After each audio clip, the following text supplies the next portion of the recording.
Today is Christmas Eve, December 24. I'm Pastor Anthony, and this is Wilderness Wanderings.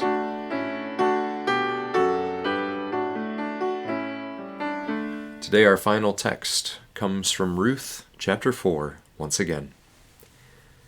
This then is the family line of Perez. Perez was the father of Hezron. Hezron was the father of Ram. Ram the father of Amminadab. Amminadab the father of Nahshon. Nahshon the father of Salmon. Salmon the father of Boaz. Boaz the father of Obed. Obed the father of Jesse. And Jesse the father of David. That's Ruth 4, verses 18 to 22, the final verses of the book.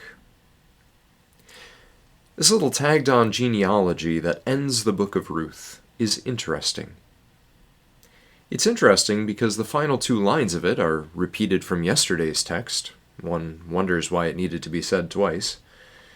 It's also interesting because Matthew copies it nearly word for word in the genealogy that opens his gospel, save for his additions of the names of women, like Ruth.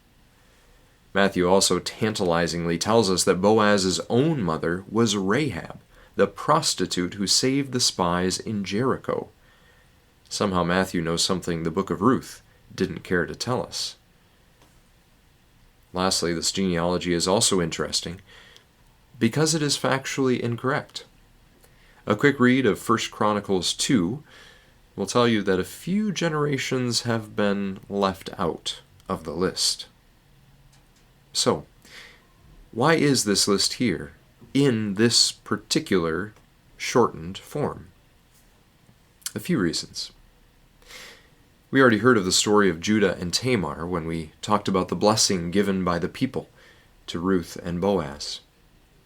Through the offspring the Lord gives you by this young woman, may your family be like that of Perez, whom Tamar bore to Judah, they said.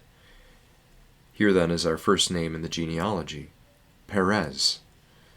One gets the sense that the author means to say, the blessing given by the people has been fulfilled. Here is the family of Perez. Ruth and Boaz have found their way into it, as those who have bequeathed a great family themselves. The genealogy is shortened to highlight important people. In this genealogy's construction, we find that there are 10 generations in all, which is a significant number in Hebrew. We find that 5 of those generations come before the time of Moses, and 5 of them come after. Boaz occupies the important 7th spot in this genealogy, 7 being a number that is significant. It singles him out as worthy and a noble man, exactly as we've found him to be across this story. In the Gospel of Matthew, Ruth will join him there in that spot. The 10th and final place in the list, signaling wholeness or completion, is David's own spot in the genealogy. King David would be the first king of this family line, a fulfillment both of the blessing and prayers spoken throughout the book of Ruth, but also a fulfillment of Jacob's blessing way back in Genesis 49 verse 10, where he said, "The scepter will not depart from Judah, nor the ruler's staff from between his feet, until he to whom it belongs shall come, and the obedience of the nations shall be his."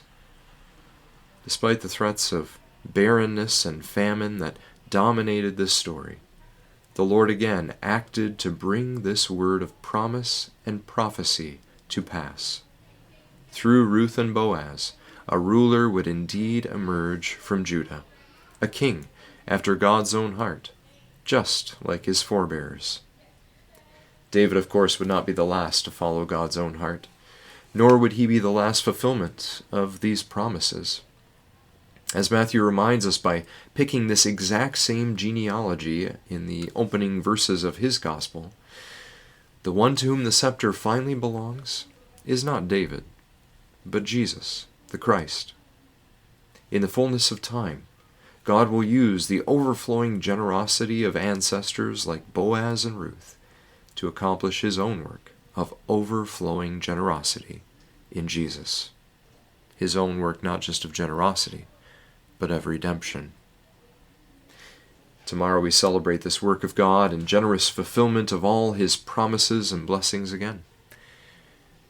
And as you prepare for it, we simply wish you Merry Christmas, everyone.